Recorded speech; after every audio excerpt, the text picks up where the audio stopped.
there are massive, legitimate criticisms that can be made of the Palestine solidarity movement in the West. I myself make some of them. Absolutely. But that is a separate discussion to, should we be supporting open fascists like Nick Fuentes because a couple of times he said, negative things about Israel. And I think part of that speaks to a desperation that some people feel on a kind of cathartic level to hear that from someone with a platform. And I get that on some level. They want to hear, fuck Israel, and they want to hear it from someone with a platform. They want to hear it from someone that they feel maybe this can change something. But I view it as much, much more cynical than that.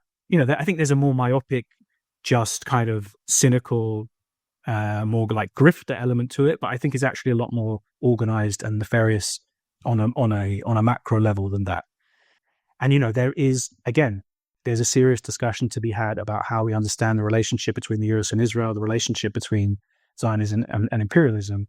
It is not a case of a simple client state. The relationship is infinitely more entwined and complex than that. But to talk about Israel and Zionism in such a way where, I have seen this in recent times, to say that the US and the UK are occupied by Zionism in the same way that Palestine is occupied, makes a mockery of that word. It makes a mockery of actually your supposed solidarity with Palestine and Palestinians, to imply for a second that the relationship between the US and the UK with Zionism is the same as it is with Palestine. It's not only ahistorical, it's insulting, I think, and it's deeply unhelpful. And it ignores and it speaks over and dismisses the analysis of the leaders of the very people you say you're supporting. You had Yahya Sinwar talking about George Floyd and drawing those commonalities. Nasrallah was repeatedly very, very, very clear about his, and it's not Noam Chomsky's conceptualization, it's his conceptualization, informed by various things, including Iran and revolutionary Iran.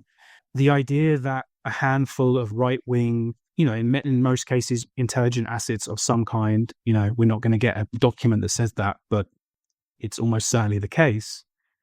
The fact that some people are seriously arguing those people should be listened to and praised more than the leaders, in many cases, the martyrs of the movement and the cause that you're ostensibly supporting, is just, I almost don't even want to talk about it.